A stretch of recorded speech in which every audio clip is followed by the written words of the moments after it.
What's going on, y'all? It's your boy Chin here again today from another episode of Nothing But Facts. Man, the transfer portal has been on fire. We got a lot of entries. We have a lot of movement. We have teams that are trying to build for 2026. And I mean, we could just say from the start, Indiana is dominating the transfer portal right now. They've done an outstanding job addressing the quarterback position, addressing the defensive end position, addressing the wide receiver position. They're just on another level. And Curcinetti definitely has a plan and what he wants Indiana football to be. And it shows. He's going to go in the transfer portal. He is going to do the best thing that he can to get the right talent in that room. And he's going to take that talent to the next level. That's what he does. And it's just really interesting to see that. I want to go through On3's list. It's the list I just referenced. I don't really, think their rankings sometimes make sense, but I just like to use them because they're pretty good, I think, for the most part. Again, they have a wealth of information. I think they're the best database that we can say they are in terms of just players and all those things, etc. But I think when we look at the top quarterbacks here, we look at Sam Levitt, we look at Byron Brown, we look at Dylan Raiola still available. There's a lot of really quality quarterbacks in this portal. And I know some people are going to look at the Sam Levitt situation, the Dylan Raiola situation, and maybe they might feel a way about it. And I would too. But when we're talking about guys who have high production, high value, guys that can come in and make differences immediately, I mean, just from this top list alone, the quarterback market pool next year should be good. It should be good. And of course, knowing the realities of college football, there are going to be some misses. And I think I've been really, just going through this list of quarterbacks, and I believe that if you don't do your assessment, if you don't do your due diligence, you might end up with a dud. And I was watching a lot of things about DJ Lagway, the movement with DJ Lagway. DJ Lagway had a visit with Florida State earlier today. He has a visit with Virginia tomorrow. And this is a guy who cashed out at Florida, right? He cashed out at Florida. And I think this is someone, if you're whatever team you are, you need to do your due diligence on DJ Lagway, because what we heard from the Florida coaching staff, or what it perceived to be, was he wasn't really all in on football. It didn't seem that he was locked in on trying to win football games at Florida, trying to be successful at Florida, trying to be a SEC championship winning quarterback at Florida. That's what I believe the coaching staff, with John Summerall coming in from Tulane, I think that's what happened. And again, this is a kid who has a lot of ability. He is, I don't want to sit here and say he's one of the best quarterbacks in the country, but in terms of potential and what he can be, I mean, DJ Lagway certainly is one of the most, high potential quarterbacks in America. And again, I think the questions with DJ Lagway are going to be, what drives him? What type of football player is he? Does he love the game? Those are some of the questions I think are going to be talked about, because we saw, last year during the offseason, whatever, there were some rumblings in Gainesville. There were some talks about DJ Lagway's NIL situation, whether it was a thing with his parents, the private jets, this and the third. There were some rumblings about NIL with DJ Lagway. So again, what motivates him? I think that's some of the questions that, teams are going to be asking him. And if you're in a desperate spot like Florida State, I wouldn't say Virginia is desperate, because, they played in the ACC championship game not too long ago. But if you're a team like Florida State, you need to make sure you're doing your due diligence before this ends up like a DJ Uiagalelei situation.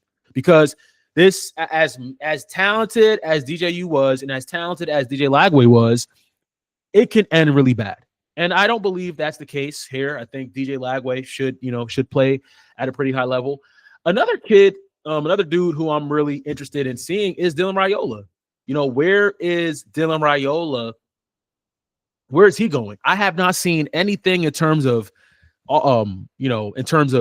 visits, Is it Miami? I think that's sort of what it's looking like, right? Because I haven't heard anything about him. Texas Tech got a quarterback. Looks like Kentucky might get Kentucky got Kenny Minchie. That means that Sam Levitt is out of the race for them. Miami still looking for a quarterback. I think this is Carson Beck's last year, so they're looking for a quarterback. I think it's very interesting, and we'll see what happens with Dylan Raiola. I think I haven't heard anything, but I think in terms of a production standpoint, this is the dude right here. Okay, Dylan Raiola, 100% is a very, very productive quarterback. I don't care. I mean, that's how I don't care. I understand the baggage he comes with, the drama, whatever you want to say, whatever people want to coin it as. But Raiola is he's an extremely productive player. His freshman year proved it. This year proved it. If he didn't break his leg, break his ankle, I thought Nebraska was, going to be a 9-win football team with him being healthy. So again, where does Dylan Raiola go? I think all signs sort of like point to Miami. That's sort of what I think is going to happen. But we'll see what happens. Another guy I'm really looking forward to is my man right here, Byron Brown, right? Coming in from South Florida, extremely productive quarterback at South Florida, over 6,000 yards, 50 touchdowns. Like, this dude is legit. He's legit. And I've heard some rumblings about whether he's going to go join Alex Golesh at Auburn. Alex Golesh was the former head coach at South Florida.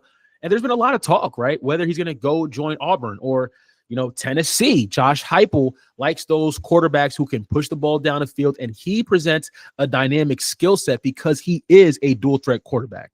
And what we've seen at South Florida was he's an extremely explosive player, extremely productive, and he's a really good quarterback. I will take Byron Brown, quarterbacking my team any day of the week. I think he's a really good quarterback, and I think wherever he goes, he is going to be successful. He just has that bravado. There's something about him. When you watch him play, I don't know. There's something about Byron Brown. He's going to be a successful quarterback. I just deeply believe that. Just deeply believe that. Some other quarterbacks here. We had, of course, if you haven't known, Josh Hoover, former TCU quarterback. He has signed with Indiana. This guy had a very productive player at TCU, last 2 years, over 50 touchdowns, over 7,000 yards. So he's a productive player. And this is, like I said, Kirsinetti, his plan is he's going to get guys out of the portal, and Mike Shanahan, Indiana's offensive coordinator, Chandler Whitmer, their wide receiver coach at Indiana, they're going to get these guys playing at another level. They're going to get them playing at another level. And Josh Hoover has all the abilities. Not saying he's a dual threat quarterback, but he has the ability to use his legs, similar to Brendan Sorsby. But I like Josh Hoover. I like this pick for Indiana, a different type of athlete, a guy who, again, like I said, is not afraid to extend plays with his feet. And this is going to be a really interesting get for Indiana. They already got Nick Marsh, the wide receiver from Michigan State. So really interesting to see what happens with Josh Hoover. Don't know. I had a brain fart there. Another quarterback I think I'm really interested in is Bo Prabula. Bo Prabula coming in last year from Penn State, joined Mizzou, had a unfortunate injury toward the end of the year against Vanderbilt, but I think he played good football. And what I've heard is there's been some talk about potentially him, rejoining James Franklin at Penn State or potentially going to Georgia Tech. I think wherever he goes, I think this guy's a good quarterback. I think, he's not going to tear you apart, throw for 500 yards, 400 yards, but he's a serviceable quarterback. I think when healthy, I think Bo Prabula could get you 8 games. He could win you 7 to 8 games, and that's decent. That's good enough. That gets you to a bowl game. And yeah, I'm interested to see Bo Prabula. This is a guy who I'm really, really interested to see. This is my dude, Carlton Joseph, the Old Dominion quarterback coming out of Newport Beach, California. This dude was extremely productive at Old Dominion. One of the most productive players in all the group of 5, right? 21 touchdowns, 10 interceptions, and he did damage on the ground. The dude did damage on the ground. Like he's a really good quarterback, a versatile dude. The dude had 11 touchdowns last year, and 1,000 rushing yards and 13 touchdowns this year on the ground. So he combined for 34 touchdowns. That is absurd. And for a team like Wisconsin, who suffered severely with quarterback play. If you didn't see Wisconsin was one of the worst quarterback rooms in the country. And injury, right? Injury had to do with that. Is like that. There's some freak stuff that happened. Injury happened to do with that. But he is an upgrade. Carlton Joseph is 100% an upgrade, and it's going to be interesting to see. It's going to be interesting to see. I like the pick. I think again they need to surround him with some weapons and get this going. But I think Carlton Joseph, the former Old Dominion quarterback, going to Wisconsin, the Luke Fickell fiasco that was earlier, not anymore. They're going to give him another year, and hopefully he can get it right because I think this is a really good quarterback. Carlton Joseph, really good quarterback. Lincoln Kienholz, this is a dude, high recruit coming out of South Dakota, TF Riggs High School, highest ranked recruit in South Dakota football history. And this dude just waited his turn at Ohio State, didn't work, it didn't work out the way it happened. Julian Sand came in. He had a start, I remember, in the Cotton Bowl, not this year, but when they played Mizzou, and, just didn't look so great. But this dude is a warrior. There is a award he won. Ohio State has like an 11 Warriors award. Some of the guys who are the toughest guys in the weight room, and Lincoln Kienholz won that award. So this dude is a dual threat quarterback. And what have we seen with Jeff Brom at Louisville? What we've seen is this guy can develop quarterbacks at the collegiate level close to anyone in the country. He can develop quarterbacks. He gets quarterbacks better. We saw what he did this year with Miller Moss. I think Miller Moss had a pretty good year at Louisville, and that's what he does. Like, Jeff Brom is the quarterback whisperer. You need to fix your game. You go to Louisville. You go to Jeff Brom, and he gets you better. And for a dude that I think when we look at all the quarterbacks that Jeff Brom has had at Louisville, he's going to have the most time with Lincoln Kienholz. He's going to ultimately develop him into the quarterback that he wants, because I think this guy has a lot of ability. Hopefully he wins the starting job, but we'll see what happens.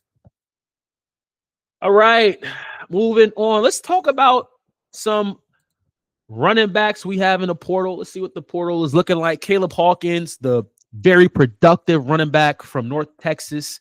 He's now going to Oklahoma State following his head coach, Eric Morris. They had a really good year at North Texas. They won 11 games, or came short of the American, but a really, really good get for Oklahoma State. One of the worst Power 4 teams in the country. They went 1-11, fired Mike Gundy when they lost to Tulsa. Like, the place was burning down, but they should be, with North Texas's head coach there should be some movement there. Hollywood Smothers, this was a really good get for Alabama.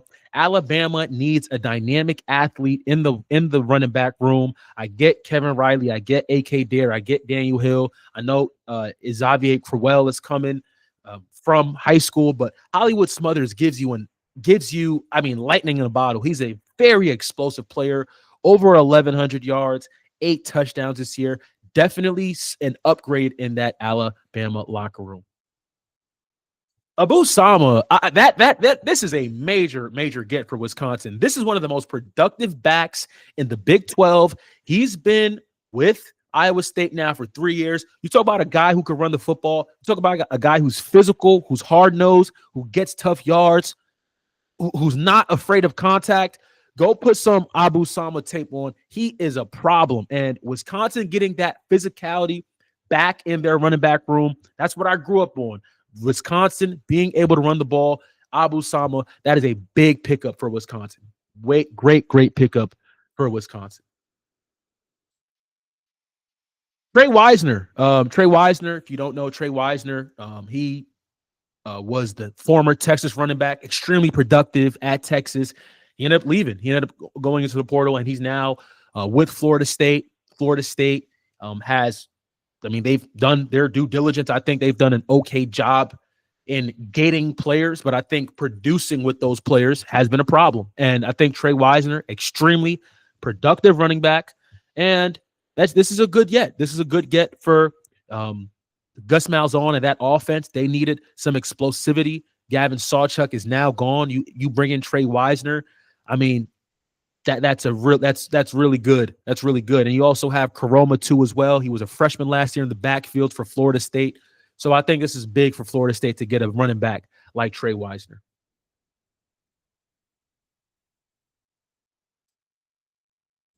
Let's go ahead to our wide receiver room. See what we have a wide receiver. Cam Coleman, big guy. This guy he is a game-changing wide receiver.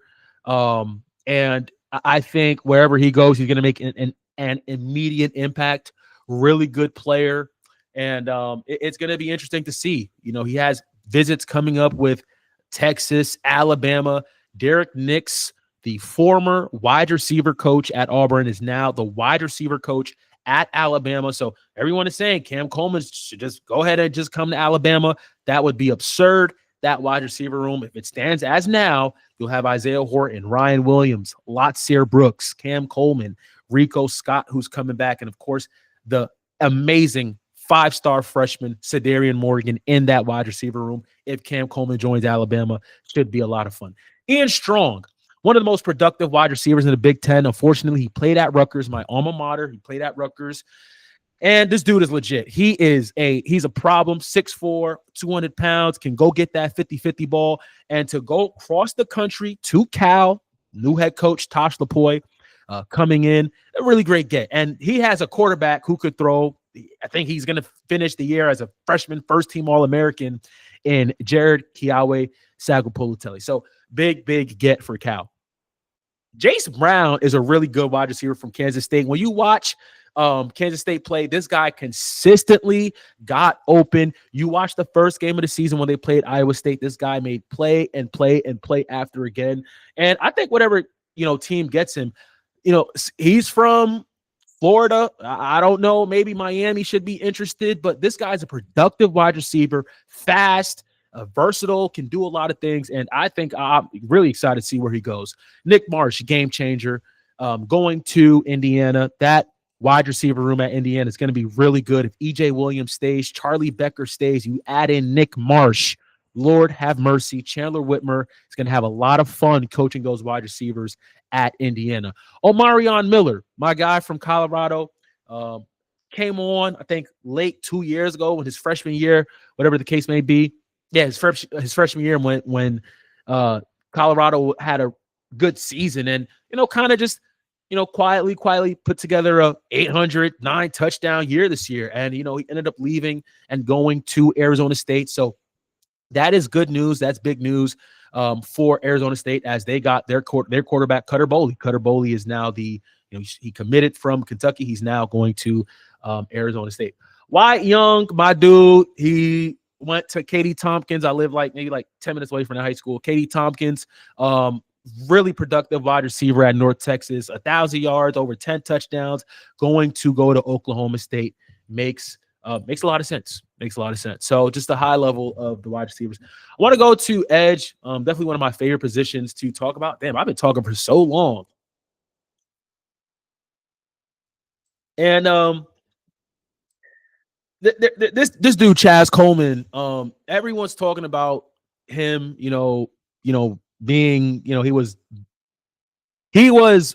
originally, from understanding, he was supposed to go to Ohio State, didn't work out, ended up flipping to Penn State.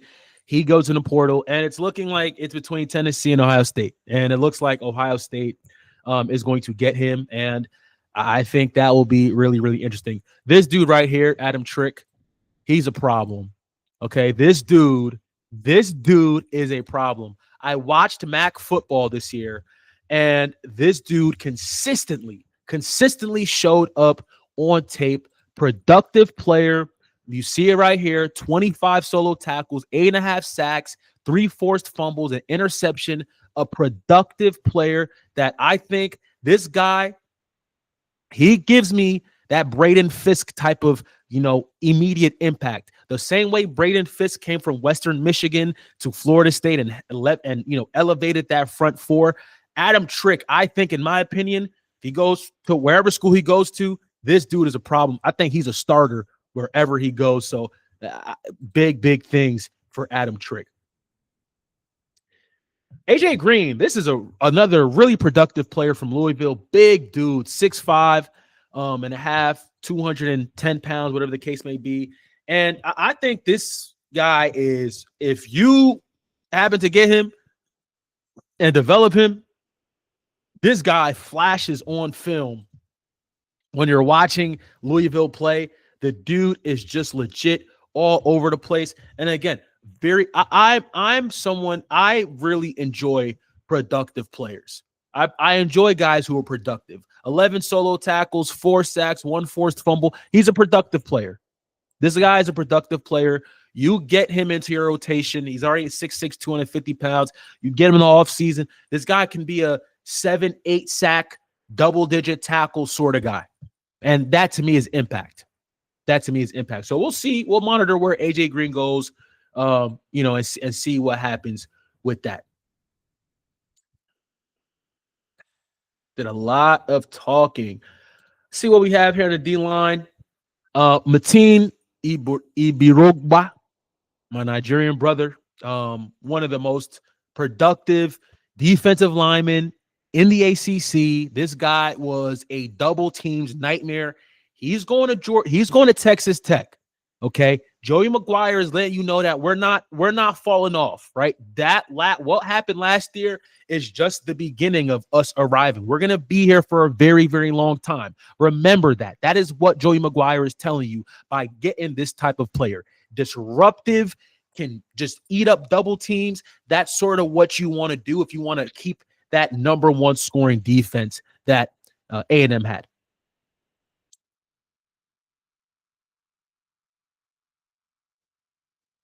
Some lists on here, man. Some guys on here. I want to talk about Ian Jaffrard. Big dude, 6'5", 370 pounds. He's leaving Arkansas to go to Texas. I think this is a big get for Texas, right? Will Muschamp comes in. You let go of Pete Kwiatkowski. Will Muschamp comes in, and you need a guy who can just be a demon. You need a guy who can get the best out of all 11 guys on defense. I'm not saying Pete Kwiatkowski didn't do that. I think he did, but I think there was a gear 1 and a gear 2 that was missing in that Texas defense. And I think Will Muschamp, he's going to get them to gear 2, 3, 4, and 5. That's how good of a defensive coordinator I think Will Muschamp is. So we'll see what happens. Rasheem Biles, Rasheem Biles is one of the another productive player in the portal. He played at Pitt. There's a lot of talk between him and Ohio State. He's from Pickerington, Ohio, so makes sense if he's going to join Ohio State. It really would have surprised me if he joined Ohio State. So there's that. Let's see some corners that we have here in the portal. Bo Masco, a Rutgers cornerback, finished a second team all Big Ten. Very productive player on that defense. Again, playing at Rutgers is hard when your team is not as successful on the football field with wins. But this guy has a visit with Texas coming up. So it seems that teams are very, very high on him. Jay Crawford also very productive player at Auburn. I mean, like, this dude was a shutdown corner for Auburn, and he had a really good year. Very productive player for them. And you'll see the stats right here.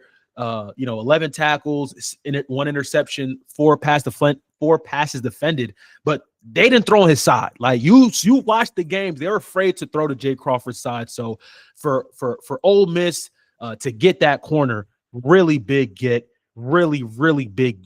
for Ole Miss as they continue to find ways to build. As there's Lane Kiffin is gone, but I think they're doing good. Hoy Parrish, two-way player for Minnesota. Been a lot of talk about him, his fit, what position he wants to play. Like, I don't want to sound like a hater, but it's like, not everyone could be Travis Hunter. Not everyone could be Charles Woodson. Like, not everyone could do that. Like, not everyone could be Toby Gerhart. Like, not everyone could do that.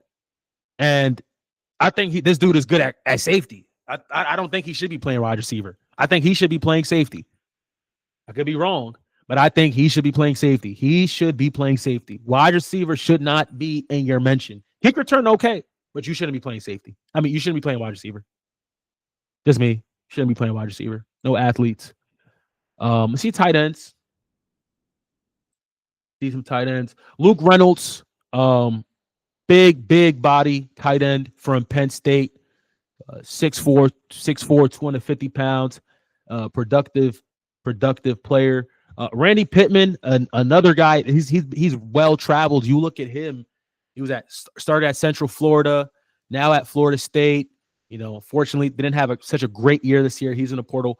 We'll see where it happens. This dude, I think right here, Rocky Bears, I think that is a hit in the portal. I think Oklahoma 100% hit on this player in the portal. This guy at Colorado State, not the best, but he's a productive player. This dude produces. You see the numbers right here: 31 receptions, 388 yards, 7 touchdowns. I believe Jackson Kannick, the other tight end at Oklahoma, I don't know if he has any more eligibility left, but to help John Mateer, yeah, Rocky Bears is good. Rocky Bears definitely helps them with some pass catchers. So great get for Oklahoma. I thought this was a very slept on pick, but this was definitely a great pick for Oklahoma. We'll keep talking about the portal because it's rolling. We'll keep this going. But yeah, this is where we are at with the portal. We'll see what happens. Keep liking, keep commenting, keep sharing. Love you guys. God bless. Peace.